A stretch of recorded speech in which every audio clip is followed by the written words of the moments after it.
Hola, gracias por acompañarnos. Vamos a empezar con la sesión del seminario de becarios. Hoy tenemos el gusto de tener a Ana Arteaga de Limate. Nos va a hablar de consensos químicos. Gracias. Gracias por venir. Al contrario, igual, gracias a todos los que pudieron asistir. También gracias a los organizadores del seminario. Así que es la primera vez que me toca así como dar una plática fuera de materias en algo de UNAM. Entonces, estoy feliz. Bueno, yo les voy a hablar de este tema que es consenso conexo, motivaciones y algoritmos, que es pues, básicamente mi tema que estoy desarrollando para la tesis de maestría bajo la tutoría del doctor Sergio Rashbaum. Y bueno, igual quisiera como que quedara pues, bien entendido y voy a intentar como que ser lo más general posible como para que se entienda la historia. Entonces, ese tema cabe en un área que es dentro de la teoría de la computación. Hay un área que se llama computación distribuida y bueno, la computación distribuida tiene que ver prácticamente con comunicación entre computadoras, ¿no? Con computadoras nos referimos a unidades de cómputo teóricas, no necesariamente es como la compu o el CPU, sino pues cualquier unidad que tenga poder de cómputo, ¿no? Como puede ser una máquina de Turing o cualquier otra unidad de cómputo. Entonces hay dos paradigmas clásicos en computación distribuida. Uno es que, por ejemplo, como los procesadores, ¿no? Que tienes múltiples hilos, pero tienes, eso sí lo voy a dibujar, tienes una única memoria, un montón de celdas y tienes por aquí un procesador, otro procesador, y lo que puede hacer cada procesador es escribir en una localidad de memoria en una celda y el otro en otra localidad e irse coordinando para lograr un objetivo. Ese es un modelo que se llama memoria compartida. Pero otro modelo igual clásico es el modelo de paso de mensajes. Y es más o menos lo que vemos en la actualidad mucho con servidores o cuando usamos Facebook, que pues hay muchas computadoras repartidas a lo largo del mundo y entre las distintas computadoras se pueden enviar mensajes, ¿no? Entonces, como en este dibujito puede haber muchas computadoras y pues lo que suponemos es que existe una comunicación punto a punto, ¿no? Si bien en la realidad eso no siempre es así, pero pues tenemos la ilusión de que eso pasa en la realidad. Por ejemplo, yo le mando un mensaje a alguien en Facebook, va a llegar el mensaje como si yo tuviera un enlace directo, ¿no? Entonces, para simplificar esto, el modelo en el que vamos a estar trabajando es un modelo donde hay varias unidades de cómputo y cada una puede comunicarse punto a punto. Y bueno, una cosa importante en esta área de computación distribuida, un problema central es el problema del consenso, ¿no? Entonces el problema del consenso es prácticamente tienes un montón de computadoras, cada una tiene una entrada, que es una información relevante. Si lo vemos como un algoritmo, es como que cada compu corre su algoritmo y tiene una entrada distinta. Y lo que queremos hacer con el consenso es cada quien tiene su entrada y idealmente lo que queremos tener es una salida y ponernos todos de acuerdo, ¿no? Como si fueran las elecciones o en Estados Unidos a ver quién gana. Y idealmente todos tenemos que estar de acuerdo, pero pues como vemos ni en el mundo real pasa. Y pues ese es un problema bastante pesado, ¿no? Y ahorita vamos a ver un poquito por qué. Como les había dicho, en este modelo suponemos que hay paso de mensajes, ¿no? Cada computadora tiene una entrada y lo que va a hacer esa computadora es poder mandar esa entrada o la entrada más un cachito más de información a cualquier otra computadora de la red. Y bajo este modelo de paso de mensajes hay como dos variantes, ¿no? Uno es un modelo síncrono, que sería como un mundo perfecto, en el que digamos que hay una computadora y envía un mensaje. Entonces, en un modelo síncrono, es como si hubiera un relojito interno en el mundo. Entonces yo mando un mensaje y sé que después de una unidad de tiempo, por ejemplo, después de un segundo, le va a llegar ese mensaje a otra computadora. Digamos que la recibe, me decide contestar, entonces en otra unidad de tiempo me va a mandar el mensaje, ¿no? Eso es como algo muy ideal, suponiendo de que no haya retraso de mensajes y que pues todo se comporte de forma idónea, ¿no? Pero ¿qué pasa? Que en la realidad no tenemos eso, ¿no? Normalmente lo que se apega más a la realidad es un modelo asíncrono y es como pasa, por ejemplo, no sé si han visto cuando envían correos electrónicos, no es uniforme el tiempo en el que tarda para llegar a la otra persona, puede que tarde un segundo, puede que le digas, ya te lo envié y la otra persona ni le ha llegado. Entonces en el modelo asíncrono, ¿qué puede pasar? Esa compu le manda mensaje a la otra compu, puede tardar entre un segundo o no sé, 10 a la 20 segundos, ¿no? Y lo mismo para la respuesta, ¿no? Para la respuesta puede tardar Y algo aquí que sí es importante, sí va a haber una relación de tiempo, ¿no? O sea, no va a ser como que te mando un mensaje y te responda como atrás en el tiempo, no. Si hay una secuencialidad de, por ejemplo, esta compu, le mando un mensaje a la otra, tardó un segundo, entonces hasta que pasó ese segundo yo voy a tener la habilidad de responderle, ¿no? Entonces, igual no está acotado, lo que sí no está acotado es el tiempo en que puede llegar un mensaje entre una computadora y otra. Y bueno, en este modelo igual que consideramos que, como en el mundo real, puede haber muchos tipos de fallas, ¿no? Puede haber fallas de tipo paro, que en inglés les llama crash failures, que es más o menos como lo que pasa en los servidores, más o menos de forma no tan rara, que un servidor se puede morir, ¿no? Se cayó un sitio, es porque un servidor se murió y suponemos que puede pasar eso, ¿no? Entonces, ¿qué pasa si una computadora se muere? Pues en este modelo de lo que nos importa que es que se pasen mensajes, lo que puede pasar es que esta computadora le mandó un mensaje a una computadora, murió y el mensaje ya no alcanzó a llegar a ninguna de las otras computadoras. Este es como fallas de tipo paro. Y otras fallas que son todavía más interesantes, que pues es contra lo que muchos quieren estar resguardados, es fallas maliciosas, fallas de tipo bizantino. Piensen que este es un hacker, ¿no? Aquí es una compu mala, si ven es como el ojito de la película 2001, entonces lo que puede hacer una computadora mala es intentarnos engañar, ¿no? Por ejemplo, un hacker dice, por ejemplo, alguien hackeó el banco y el banco te quiere decir, no sabes qué, tú le transferiste a tal persona 500 pesos, y el otro le dice, no sabes qué, a ti te transfirieron 1000 pesos. Entonces, justo un agente malicioso lo que puede hacer es tanto mandar mensajes distintos, intentando engañar a las otras unidades de cómputo, o también hacerse pasar como alguien que se murió, hacerse pasar por alguien bueno. No está acotado, ¿no? Es como alguien que tiene pues un poder absoluto sobre qué hace con sus entradas, no puede salirse del protocolo. Y es algo contra lo que queremos estar resguardados. Y como les mencionaba, esta parte del problema del consenso es un problema central en el área del cómputo distribuido, y de hecho tan es así que hay un resultado súper importante en esta área para el sistema asíncrono, en el que puede haber retraso en los mensajes y para donde hay fallas bizantinas, que al tener al menos una falla bizantina no nos podemos poner de acuerdo en un sistema asíncrono. Entonces eso está algo feo, ¿no? ¿Por qué? Porque digamos que hay un único hacker, tenemos todo un sistema, entonces la habilidad de ponernos de acuerdo, y bueno, del consenso es que dadas varias entradas, todos y absolutamente todos acordemos la misma salida. Entonces si todos decimos, por ejemplo, verde, azul, la habilidad de que todos digamos, no sé, azul, eso es imposible si existe al menos un agente malicioso. Y bueno, este resultado ya tiene varios años, es del 85 y esas 3 personas fueron quienes lo descubrieron. Y bueno, en esa área lo que queremos hacer es pues, llegar a lo más cercano a eso, a resolver el consenso, ¿no? Y bueno, se han hecho muchas exploraciones y pues en esa área se han intentado hacer como métodos que nos permitan llegar a cosas cercanas al consenso, ¿no? Por ejemplo, podemos usar detectores de fallas, que es prácticamente ir viendo cuándo un proceso va a fallar, o ir viendo el comportamiento de los procesos y decir, este es un proceso fallido, ¿no? Este es un proceso bizantino, y más o menos con eso podemos ir prediciendo qué proceso va a fallar, ¿no? Y decir, en ese no vamos a confiar. Pero aparte usamos como otros mecanismos, ¿no? Hay un mecanismo que se llama adopt commit, que lo que hace es, cada proceso tiene una entrada binaria, puede ser como un 1 o un 0, true false, y devuelve un par, ¿no? Donde ese par es la decisión, donde V es uno de los valores de entrada y G es uno de los parámetros, ¿no? Entonces, en esta como mecanismo que se llama adopt commit, lo que queremos hacer es intentar dentro de estos vértices, veámoslo como una gráfica, decidir el error. Otro que tiene un sabor muy parecido es usar aleatorización y un mecanismo que se llama Crusader Agreement. Y en este, pues, si ven, se parece mucho al otro, pero lo que hace es, cada proceso empieza con un valor y pues deben decidir ese valor, ya sea un 1 o un 0, y si no se ponen de acuerdo, pues tienen la opción de elegir un valor como neutro, ¿no?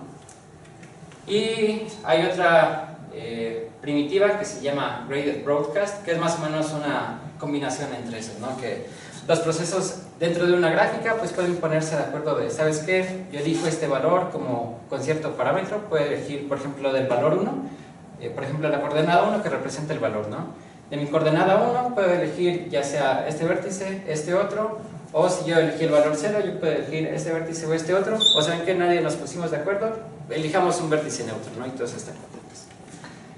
Y bueno, justo algo que es más reciente y es sobre lo que he estado trabajando en mi tesis, es un problema que se llama Connected Consensus, que es justo traducido en español como consenso conexo, que lo que trata es generalizar estos tres mecanismos que les había dicho, ¿no? Entonces si ven los mecanismos que les había dicho es, por ejemplo, tener valores binarios e intentar decidir sobre una gráfica basada en esos valores binarios, pero el modelo lo que busca es tener no solo valores binarios, tener múltiples valores y tener muchos parámetros, ¿no? Así puedes decidir sobre una gráfica grandota, y lo que te interesa, si ven, este ya es un problema más complejo, porque no tienes una gráfica tan reducida, por ejemplo, decidir de entre 4 vértices, 3 vértices, sino que puedes tener un número muy grande de vértices, ¿no? Y aquí lo importante es que para cada proceso vas a tener una entrada distinta, ¿no? Por ejemplo, digamos P1 va a tener como entrada V, P2 va a tener como entrada V1, P2 a V2 y así hasta Pn vas a tener entrada Vn, ¿no? Entonces el modelo lo que va a hacer es tratar de decidir sobre una gráfica y cómo se va a comportar esta gráfica, ¿no? Entonces una gráfica va a ser con tantas trayectorias como valores distintos tengamos, y cada trayectoria va a tener tantos vértices como R, que es un parámetro. Entonces, por ejemplo, si yo tengo 3 valores de entrada distintos, P1, P2, P3, yo voy a construir una gráfica con 3 trayectorias, ¿no? Y si yo quiero parametrizar el problema con, por ejemplo, 2, lo que voy a tener es, aparte de un vértice especial en medio, voy a tener 2 vértices en cada trayectoria, 2 vértices en cada trayectoria. Y es como ¿no? Por ejemplo, en este ejemplo tenemos justo 3 distintos valores de entrada posibles, 0, 1, 2 y 3, y como parámetro 2, entonces lo que nos interesa es elegir algún vértice de entre todos estos, ¿no? Y bueno, el problema del consenso conexo es, pues sí, tienes varios vértices, pero lo que no queremos es que haya decisiones muy alejadas, ¿no? Que justo en el problema del consenso lo ideal sería que todos eligiéramos un vértice, pero eso es imposible, ¿no? Porque si todos terminan eligiendo exactamente el mismo vértice, es lo mismo que estar resolviendo consenso. Entonces, el problema del consenso conexo, que es un problema cercano, está definido por 3 propiedades, ¿no? Una propiedad es la determinación, que es como la más fácil, que cada proceso correcto debe decidir en alguno de los vértices de la gráfica, ¿no? No es posible que digas, pues sabes que voy a decidir en un vértice, por ejemplo, 2,3, que ni siquiera existe. Entonces la primera propiedad puede verse como más o menos trivial, tiene que elegir alguno de los vértices. La segunda propiedad, que está un poquito más interesante, es la propiedad de validez. Entonces la decisión debe ser un vértice en el subárbol inducido que conecta el conjunto de hojas de las trayectorias inducidas por las entradas. Hola, perdón. ¿Cuál es el papel de R que le metes el vértice? Es como parametrizarlo. Justo esta R va a decir como dentro de cada trayectoria qué tan larga va a ser. Puede parecer no tener mucho sentido, pero si nos regresamos un poquito, R lo podemos ver como que generaliza esos 3 casos. Por ejemplo, si yo tengo R igual con 1, es R igual con 1 y nada más tengo 2 valores, eso se reduce a Crusader Agreement. Pero si yo tengo R igual con 2 y con valores binarios, eso se reduce a Graded Broadcast. Entonces, justo nos interesa la parametrización, porque con eso puedes capturar más de un mecanismo que ya se ha propuesto, ¿no? Entonces es como una versión súper general de los mecanismos que ya existían. R entonces puede tomar cualquier valor, o entre comúnmente 1 y 2. No, R puede tomar cualquier valor, y de hecho ahorita eso sí va a ser como importante con el tema que he estado desarrollando.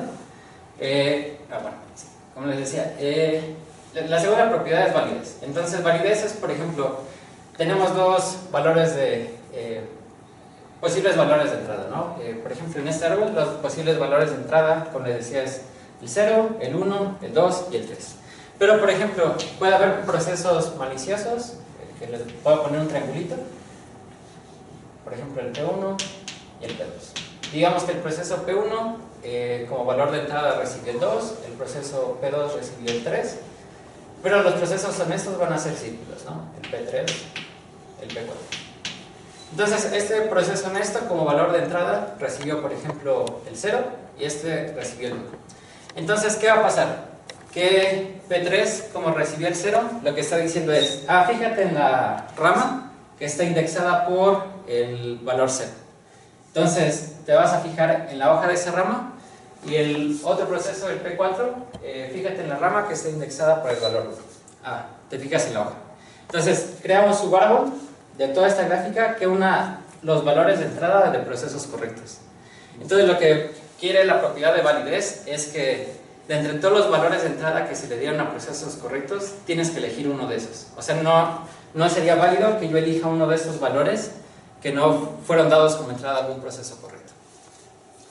Y, por ejemplo, ¿qué pasa si todos los procesos correctos tienen exactamente el mismo valor de entrada? Por ejemplo, hay n procesos, de 1 hasta Pn, y cada uno de ellos recibió como entrada el mismo valor 1.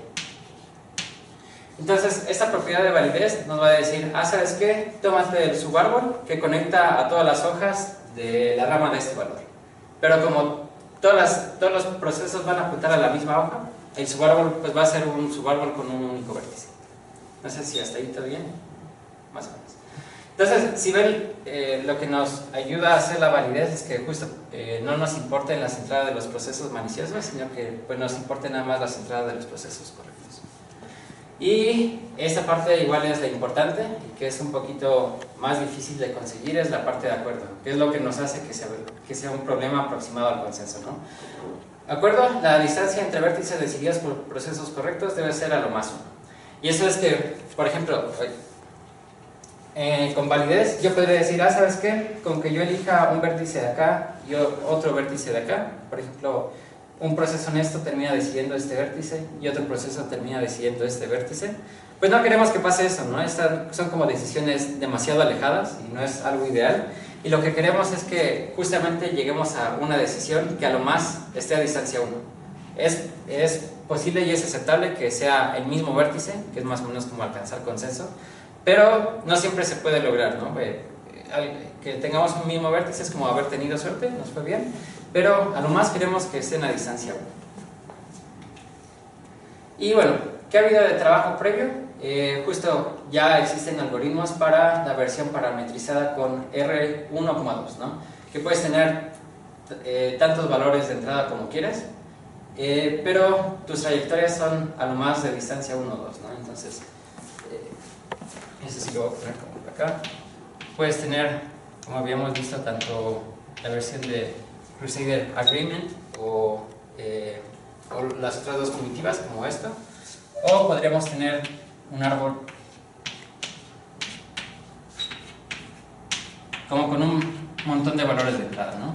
Pero lo que sí, ya existen algoritmos solo para esos dos casos, ¿no? Tanto cuando el parámetro es 1 o como el parámetro es 2.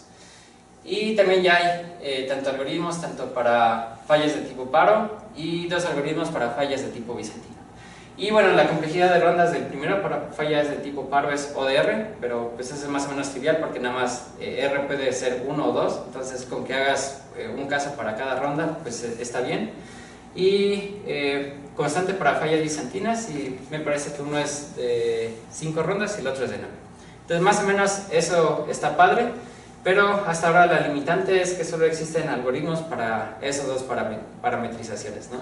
¿Qué pasa si queremos resolver problemas todavía más complejos, ¿no? ¿Qué pasa si queremos parametrizar con todavía longitudes de mayor... con trayectorias de mayor longitud? Pues por ahí no había todavía alguna solución y es lo que he estado trabajando en la tesis. Que, bueno, como les había mencionado, los algoritmos para, por ejemplo, este es el algoritmo para fallas de tipo paro, y más o menos lo que hace, la idea básica es ir tratando por cada ronda, ir detectando cuál vértice vas a decidir, ¿no? Entonces, hay tantas rondas como parámetros y prácticamente lo que vas haciendo es como iniciando del centro, explorando hacia afuera y poniéndote de acuerdo con los demás procesos. Y como les decía, el resultado buscado es generalizar para cualquier parámetro, ¿no? Entonces, eso es algo deseable, y como en esta gráfica, ¿no? En esta gráfica tu parámetro ya no es solo 1 o 2, sino tu parámetro es R, entonces tu gráfica puede crecer como todo lo que quieras. Y bueno, como siempre en la computación lo que nos interesa es la complejidad, ¿no? ¿Qué tan óptimo podemos resolverlo? Si hay un número mínimo de pasos que podemos hacer. Si por ejemplo se nos puede ocurrir alguna idea inmediata, pero puede ser no la mejor, si hay alguna mejor idea, ¿no? Entonces, del primer algoritmo, bueno, de lo primero que trabajé en la tesis es justo generalizar para cualquier parámetro R mayor que 1. Y bueno, una primera idea es agregar tantas rondas como R, ¿no? Y pues sí salió un algoritmo más o menos directo, que es prácticamente volver a hacer este algoritmo y ir haciendo para cada ronda, ¿no? Y pues esa es una buena idea, funciona, pero ¿cuál es la desventaja? Hay demasiadas rondas de comunicación. Y algo que podremos notar es que, como les había dicho, esto es suponiendo el modelo asíncrono, donde los mensajes se pueden tardar un montón de tiempo, ¿no? Entonces estas rondas de comunicación, aunque sean por ejemplo 2 o 3 rondas, no puede sonar como un número de pasos tan elevado, por ejemplo como cuando se ordenan elementos, pero digamos que cada ronda tarda 2 horas, ¿no? Entonces si tienes 10 rondas, pues ya te tardaste 20 horas en ejecutar todo el algoritmo y no es algo que tú quisieras. Y pues la segunda idea es comenzar en cierto vértice e ir acotando la decisión. Y como les decía, en la idea normal es como ir avanzando como sobre esa trayectoria. Y la segunda idea que pues es sobre lo que trabajé es que cada proceso ya tenga como predefinida cierta decisión, por ejemplo en las hojas, y que sobre esas se vayan poniendo de acuerdo, ¿no? Y bueno, ese es el algoritmo, y lo padre de este algoritmo es que corre en vez de en tiempo O de R, que sea lineal sobre el parámetro, sea O logaritmo 2 de R, que es logarítmico sobre el tamaño del parámetro. Entonces ya con eso bajas un montón el tiempo, y bueno, la idea es la siguiente.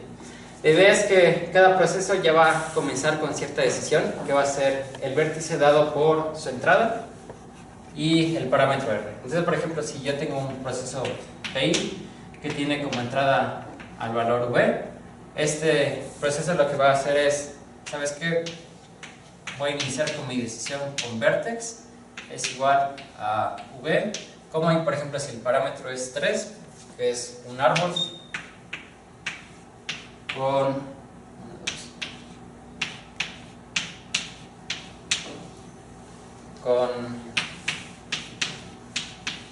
trayectorias de longitud 3, lo que voy a hacer es, ¿sabes qué? Tómate un agua.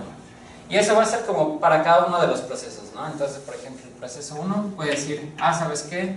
De esta rama que corresponde al valor V, yo voy a elegir la hoja. Y puede haber un proceso 2 que también reciba como entrada al valor V, entonces va a decir, ¿sabes qué? Mi decisión es el momento esta hoja. Pero ¿qué pasa si hay un proceso, por ejemplo 3, que con la rama que recibió como entrada el valor B', lo que va a decir al principio es, ¿saben qué? Mi decisión va a ser esta hoja.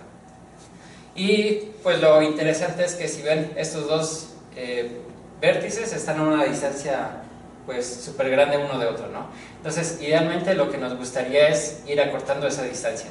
Pero también, ¿qué pasa si hay un montón de vértices que dicen, pues esta hoja es la buena? Nos preguntamos, ¿qué tenemos que hacer? ¿Vamos a obligar a este vértice a irse a la mitad? ¿Vamos a obligar a estos dos a irse acá? Y pues la idea es justo ir acortando distancias, ¿no? Y lo que vamos a hacer es ejecutar justo un número logarítmico de rondas y vamos a ir acortando la distancia. Entonces la idea del algoritmo es enviar el valor actual del vértice y esperar por n-f valores de vértices. ¿Y por qué n-f? Porque si no, bueno, algo importante es que justo queremos que termine el algoritmo, ¿no? Que no se bloquee. ¿Y qué pasa si, por ejemplo, yo como un proceso estoy esperando varios mensajes y espero que me lleguen en un sistema con n procesos, n mensajes? Que puede que no lleguen todos, ¿no? ¿Por qué? Porque si hay fallas, hay procesos fallidos, puede que esos procesos digan, ¿sabes qué? Nunca te voy a enviar mensaje, y yo mientras tanto me quedo esperando por n mensajes. Entonces yo tengo que esperar por al menos n-f mensajes, donde n es el número total de procesos y F es el número de procesos fallidos, ¿no? Entonces lo que yo voy a hacer es, en cada ronda voy a enviar mi decisión actual del vértice y voy a enviar una etiqueta de la ronda en la que estoy. Lo que voy a hacer es esperar por n-f mensajes de este tipo y los voy a ir acumulando en un conjunto, en este conjunto que se llama WR. Y en este conjunto va a ser un conjunto de vértices que recibes en cada ronda. Y lo que va a pasar es, aquí voy a ir haciendo decisiones sobre cómo se comporta este conjunto. Entonces, básicamente va a haber tres casos distintos. Va a haber un caso en el que todas las decisiones que yo recibí eran del mismo vértice. Va a haber otro caso en el que hay dos vértices en disputa, dos decisiones diferentes. O va a haber un caso en el que hay más de tres decisiones que yo estoy viendo, ¿no? Entonces, por ejemplo, como en esta de aquí, déjenme ver si tengo. Puede que el proceso 1 diga, ¿saben qué? En la ronda 1, según el algoritmo, yo voy a decir ronda 1 y yo estoy eligiendo el valor V. Y eso se lo voy a enviar a todos. Y el proceso 2 diga, yo estoy en la ronda 1, estoy eligiendo el valor V, se lo voy a enviar a todos. Y, por ejemplo, aquí está el proceso 3. Empiezo en la ronda 1, pero mi valor es V', y este se lo voy a enviar a todos, ¿no? Bueno, aquí un detalle, no solo es el valor, sino es valor y con el parámetro que estoy viendo, ¿no? Como el parámetro es, como estoy viendo en la hoja, el parámetro es 3 hasta el final, V,3, V,3 y V'. Entonces lo que voy a hacer es, yo P1 se lo voy a enviar a todos los demás procesos, a P2, a P3, y me espero a que todos lo reciban, ¿no? Entonces, ¿qué pasa cuando envío los procesos? ¿Los van recibiendo?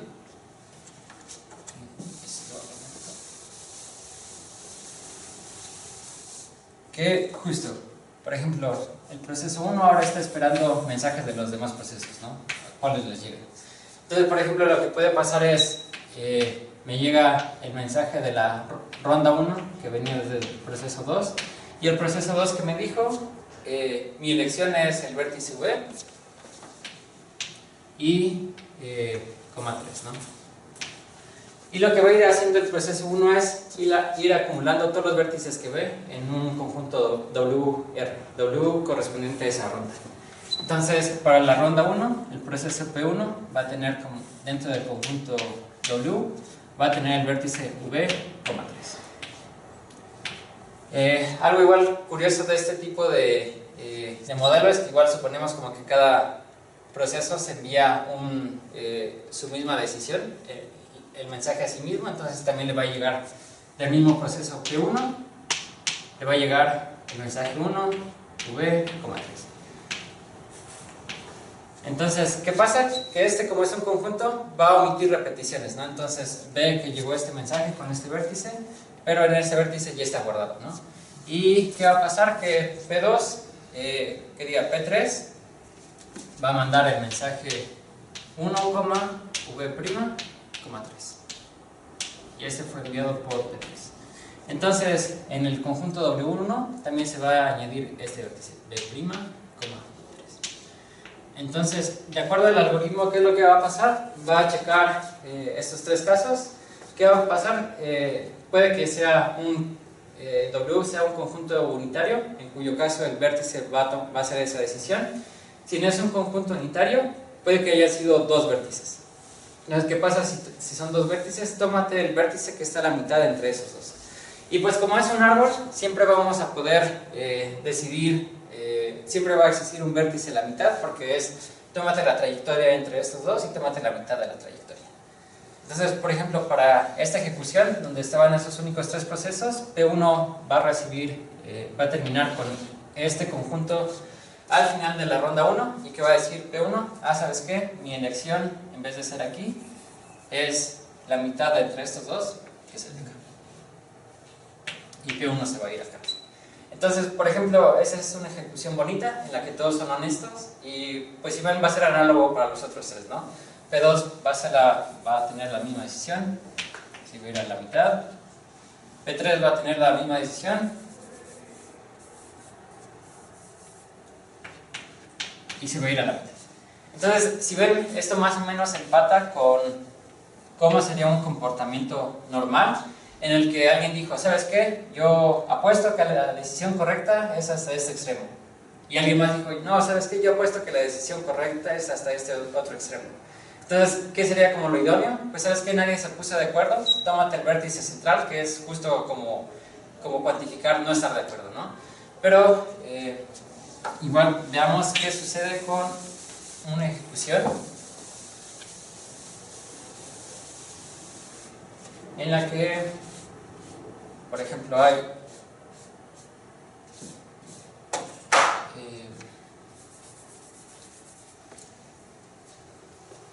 todos le apuestan a este vértice, ¿no? Que es el del valor B. Entonces, por ejemplo, P1, P2 y P3 todos se iniciaron con ese mismo valor. Entonces, lo que va a pasar es cada uno de esos procesos, todos van a mandar el mismo mensaje, ronda 1, valor V, 3, y se los van a mandar a todos los demás. Entonces, ¿qué va a pasar con P1? Los valores que va a recibir es del mismo, va a recibir ronda 1, V, 3, y si ven, eso va a ser lo mismo para todos los demás, ¿no? P2 va a ser lo mismo y P3 va a ser lo mismo. Entonces, cuando P1 acumula en su conjunto W todos los vértices que recibió, ¿qué va a haber? Un unitario, ¿no? Que va a ser que todos dijeron el mismo valor. Entonces, ¿qué va a hacer? P1 va a mantener su decisión aquí. Y P2 y P3 van a mantener su decisión aquí. Entonces, si vemos, lo que pasó aquí es que todos se quedaron con la misma decisión, nadie cambió de decisión. Y es justo algo como que querríamos, ¿no? Si todos nos están diciendo, ¿sabes qué? El valor bueno es el del extremo, pues ¿para qué nos cambiamos de decisión? Y bueno, al final, justo lo padre de esto es que sabemos que va a acabar porque no es como un while, sino que es vas a hacer tantos ciclos como ese número de rondas, que es el logaritmo base 2 de R más una ronda. Entonces, ¿cuál es la idea de la demostración de que este algoritmo funciona, ¿no? Y una cosa importante es que podemos obtener resultados del comportamiento de las entradas si suponemos que hay a lo más este número de procesos fallidos, ¿no? Entonces, n es mayor que 2f, que es lo mismo que decir que hay menos de la mitad de los procesos son de fallas de tipo par. Entonces, la idea es obtener, por ejemplo, este resultado. ¿Qué va a pasar si tenemos esta cota de procesos fallidos? Si esto pasa para todo conjunto de entradas posible, existe a lo más un valor de entrada que aparece al menos n-f veces. Esto puede sonar un poquito raro, pero es como decir, ¿sabes qué? Si yo tengo esta cota, que a lo más la mitad de los procesos son fallidos, va a existir a lo más un valor de entrada que se repite ese número de veces. Entonces, por ejemplo, queremos ver si que no haya un valor que se repita, que no haya más de un valor que se repita tantas veces, porque nos va a ayudar en la demostración. Entonces, por ejemplo, ¿qué pasaría si hubiera más de dos valores que se repiten n-f veces? Se necesitaría más procesos de los que tenemos. Entonces, por ejemplo, no puede ocurrir que el proceso B, por ejemplo, sea de entrada para P1. Bueno, creo que ese sí sale como con un ejemplo un poquito más sencillo.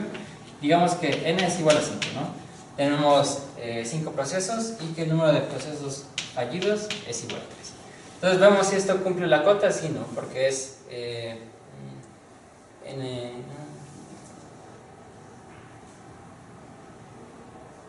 No, era 2.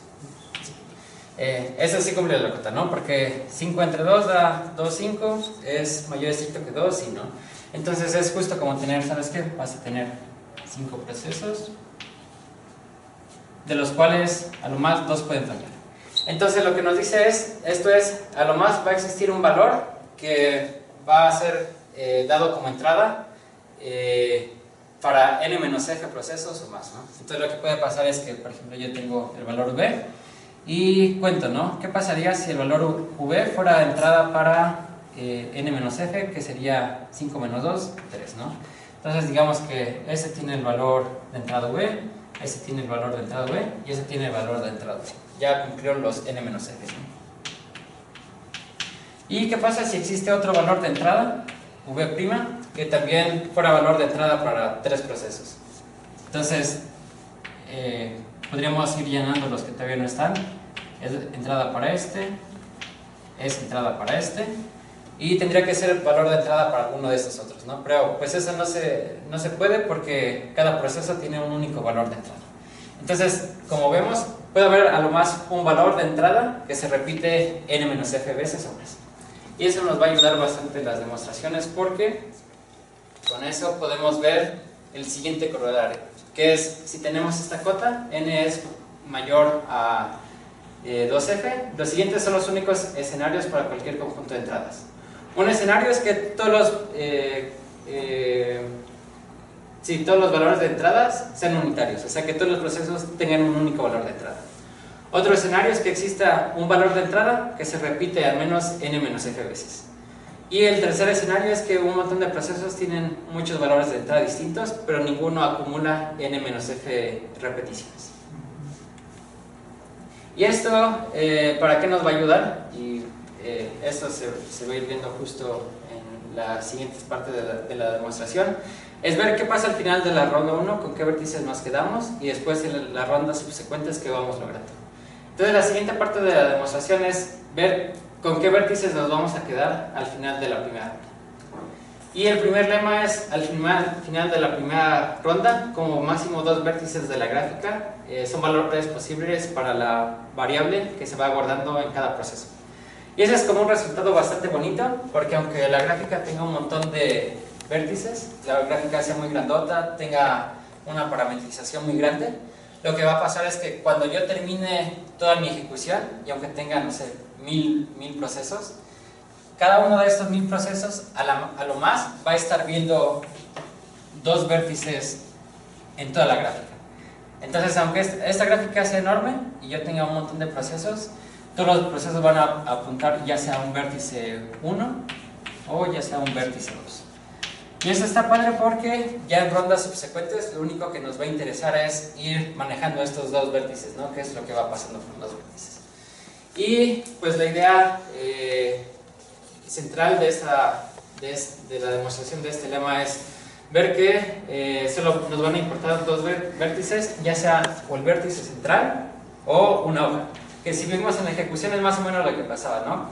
Si vemos en la primera ejecución lo que pasaba era, no se decidían, todos se fueron a una hoja, o se decidían, no se decidían, se fueron al vértice central, o todos se decidían por una y se iban a esta misma hoja, ¿no?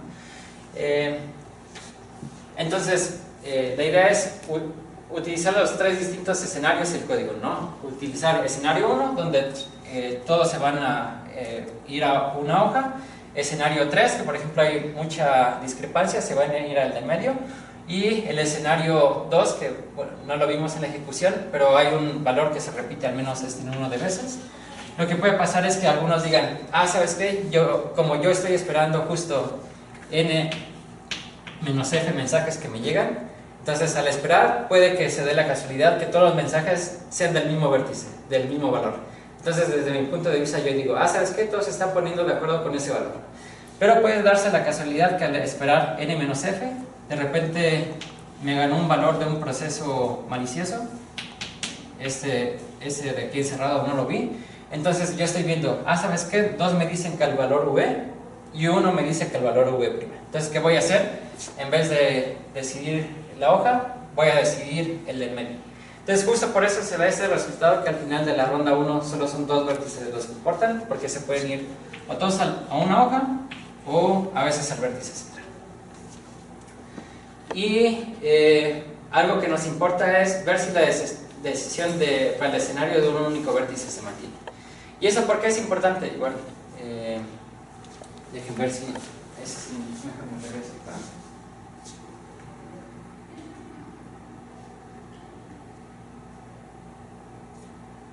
Porque igual la parte de cuando hay un único valor de entrada es como importante manejarlo con cuidado, porque nos importa que si todos los demás, todos los vértices correctos tienen están apuntando al mismo valor de inicio, no cambiemos la hoja, no nos vayamos a vértices distintos, sino que todos se queden en una hoja. Entonces, como vimos al final de la primera ronda, todos van a elegir esta hoja y lo que nos interesa es que siempre se mantenga esa decisión, ¿no? Que no cambiemos la decisión, porque si no estaríamos violando la propiedad de validez.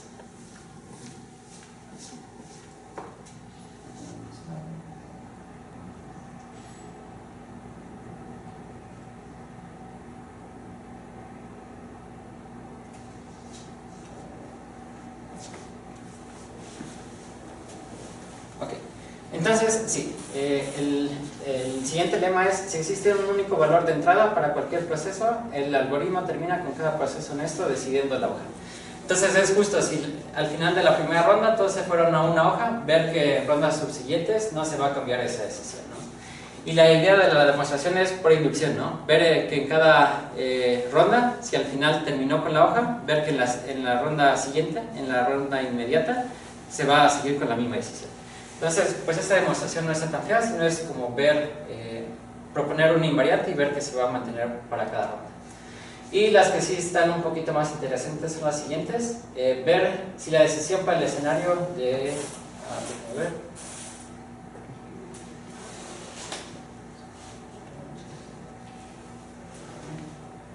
Sí.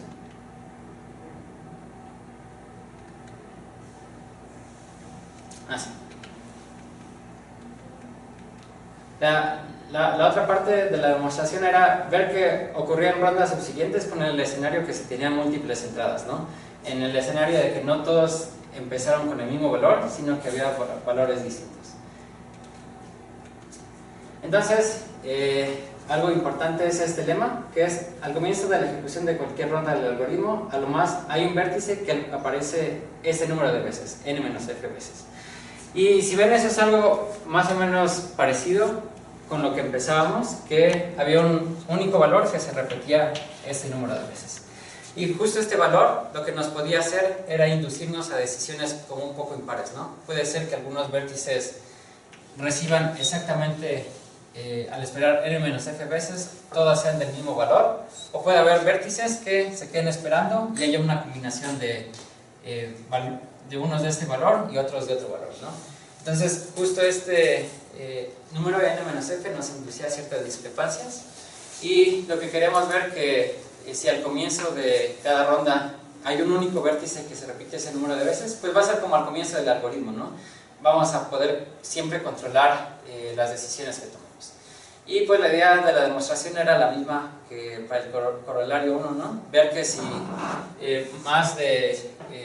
si hay un vértice que se repite más de este número de vértices, si hay más de dos vértices que se repiten ese número de veces, tendríamos que tener más procesos de los que en realidad tenemos.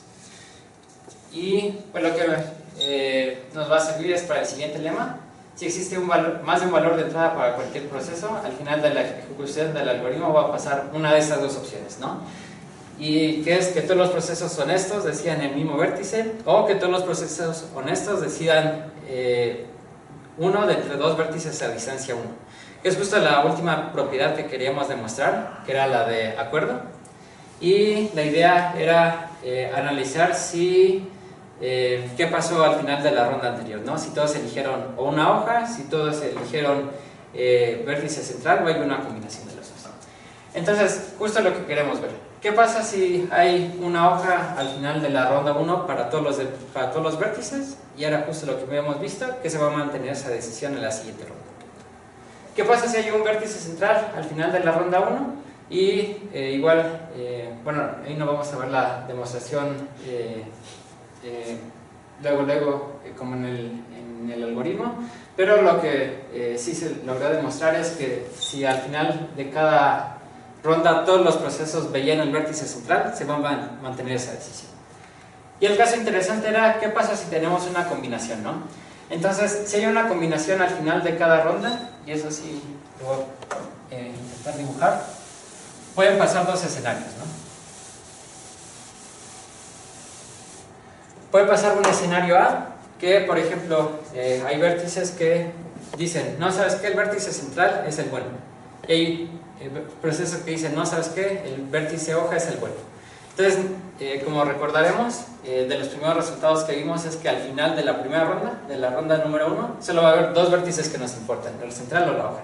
Entonces, un escenario es que, de acuerdo a cómo se manden mensajes, van a elegir exactamente el vértice del medio. Que si nos acordamos del código, hay un if, que justo, ¿qué pasa cuando el valor, el conjunto W, tiene dos vértices, ¿no? Tiene un vértice, vertex como vertex y vertex. Entonces, si pasaba esto en el código, lo que hacías era elegir el vértice medio.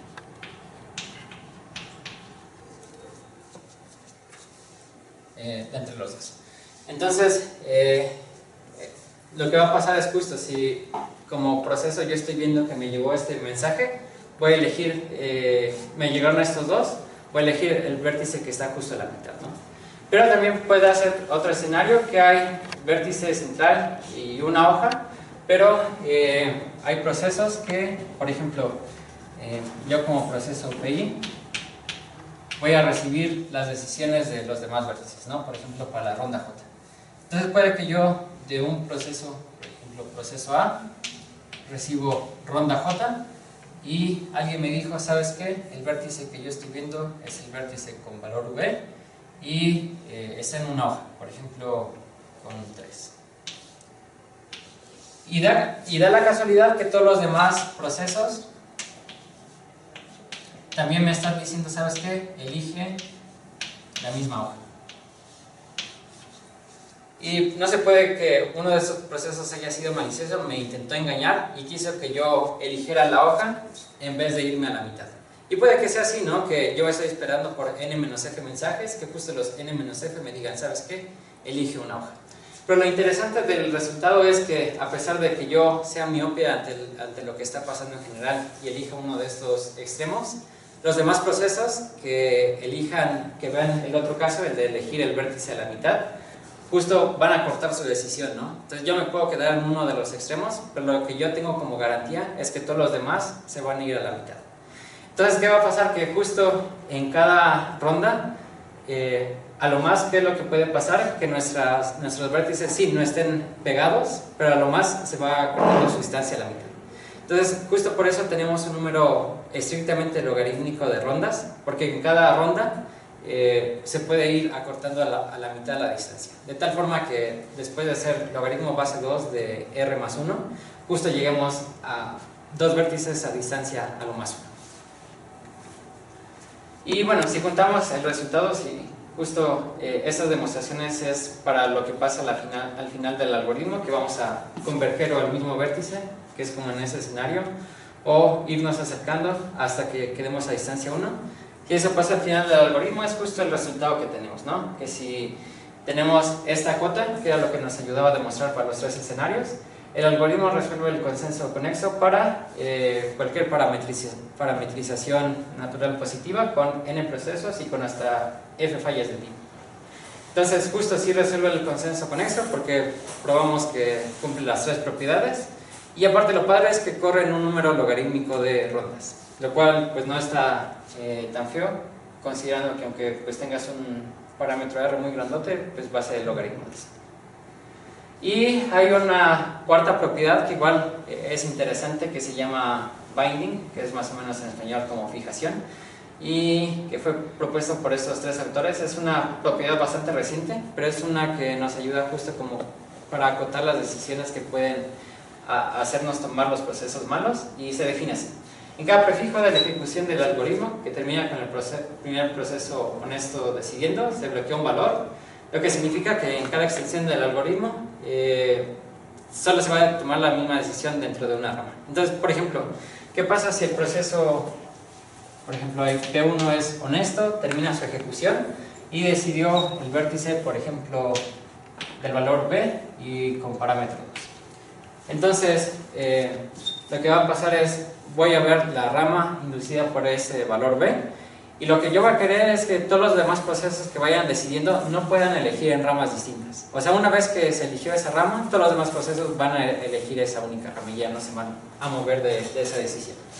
Entonces, algo bonito es que justo el algoritmo que vimos sí cumple esa propiedad del binding, porque como vimos al final de la ronda 1, o todos eligieron una misma hoja, que por definición es en la misma rama, o terminan con dos vértices, ya sea el central o una hoja. Pero esos dos vértices, por definición, igual están en la misma rama, ¿no? Porque justo la rama empieza en el vértice central y termina en la hoja. Entonces, como vemos, para el caso de fallas tipo paro, el algoritmo propuesto también resuelve esta propiedad de binding. ¿Y por qué es interesante esta propiedad? Porque justo ata a que los procesos maliciosos no nos puedan engañar. Por ejemplo, de que alguien ya acabó y sabes que voy a engañar a todos los demás para que se desvíen del comportamiento. Si yo pruebo que esto se cumple, entonces ya va a haber algún punto en el que ganamos y ya no nos pueden hacer nada los procesos malos, ¿no? Y bueno, ya para ir acabando, el trabajo actual es justo, como vimos, lo que ya está demostrado es un algoritmo para la parte de fallas de tipo paro. ¿Qué va a pasar con las fallas de tipo bizantinas? Y la otra es si es posible bajar la complejidad para el caso de fallas de tipo paro nada más, pues, si es óptimo el número logarítmico, y es con lo que he estado trabajando actualmente. Y bueno, la idea detrás del trabajo más reciente es usar otra primitiva más que se llama gather, que es algo así como colecta en español. Y lo que va haciendo esta primitiva es, por cada uno de estos procesos, yo voy a ir recolectando pares de procesos, valores de entrada, y lo que yo voy a querer elegir es un conjunto común de entre todos los procesos, y más o menos lo que va a querer hacer cada proceso es como salida de esas subrutinas, tener un conjunto de pares de procesos y valores, de tal forma que haya un conjunto común de entre todos los procesos. Entonces, por ejemplo, como en este escenario, ¿no? El proceso 1 puede que en su conjunto de salida tenga este valor PI, que es el proceso PI más 1, con valor de entrada BK, pero aparte está viendo que el proceso PI tiene valor de entrada OBJ. Y que puede pasar que el proceso PN ve otro proceso con otro valor de entrada, y puede que el proceso P2 difiera con P1 de este valor PI más 1, pero que al menos tenga un subconjunto que va a ser como un núcleo que todos compartan. Entonces la idea es que bajo ese núcleo común se puedan tomar decisiones, que por ejemplo, no sé, todos los procesos decidan sobre la misma rama y a partir de ahí vayan tomando decisiones. Y pues eso es algo interesante. ¿Por qué nos interesa usar gather? Porque nos permite detectar valores repetidos un cierto número de veces, nos permite detectar si es posible decidir una rama con antelación, o sea, no va a esperarnos un número logarítmico de rondas, sino detectar un número constante de rondas, y solucionar el caso bizantino. Esto es algo interesante porque como resultado, para solucionar el consenso conexo, en el caso bizantino necesitas tener menos de un tercio de procesos fallidos. Ahí ya no es menos del medio, sino necesitas tener menos de un tercio. Y algo bonito es que la propiedad, gather, esta primitiva, funciona con la misma complejidad que para procesos bizantinos. Y lo último es binding, y gather sí cumple esa propiedad para la definición de ese problema gather. Sí cumple también binding con 4 rondas, lo cual está padre y es justo como el trabajo para la última parte, que es el caso bizantino. Y bueno, creo que sí, sería todo. Ahí estamos.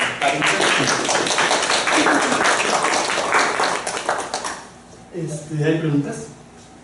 Yo tengo una. Dices el algoritmo en el que trabajaste pues generaliza los otros que ya habías visto, ¿no? ¿Cómo se compara en complejidad? Los otros, según yo, pues con los otros algoritmos, ¿verdad? Sí, con los que mostraste, no sé si había otros, pero...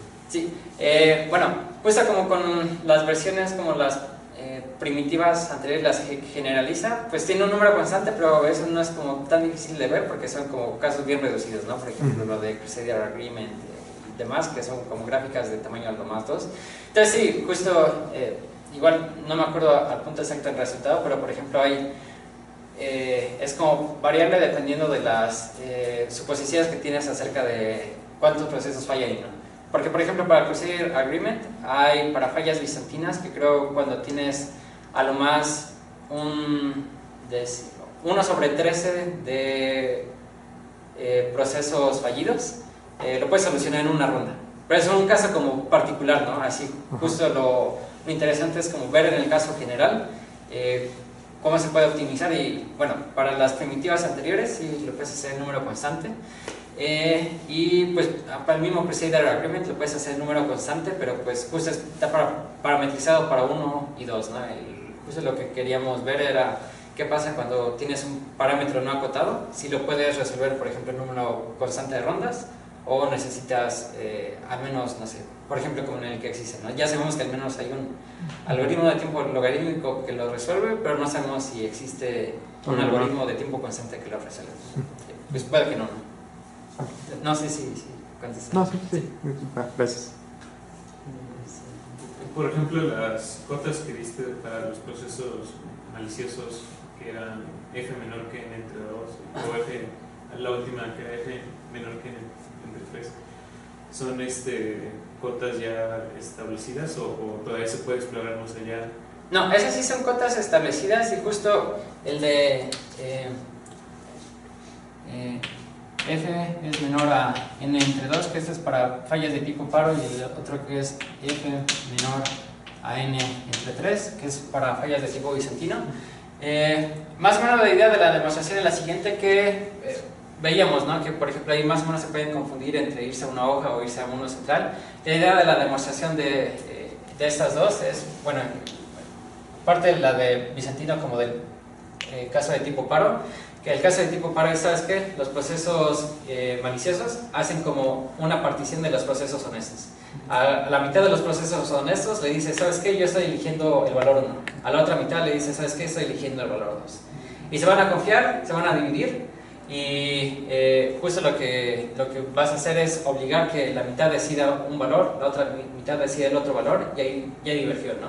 Entonces justo, ¿cuándo puede lograr esto? Cuando más de la mitad de los procesos son controlados por procesos maliciosos, ¿no? Y la demostración del otro es prácticamente lo mismo, ¿no? De todos tus procesos honestos, usa los procesos maliciosos, a una parte les das una información, a otra parte le das la otra información, esperas a que termine el protocolo y ya desviaste la decisión de unos, ¿no? Porque unos van a pensar, ¿sabes qué? Todos los que estoy recibiendo son honestos, decido y ya, se acabó. Pero sí, esas ya son cotas que ya están demostradas, y ya al menos se necesitan tener esas garantías para solucionar el problema, no solo para que sea óptimo, sino para darle soluciones a necesites. ¿No hay más preguntas? Le agradecemos de nuevo a Ana.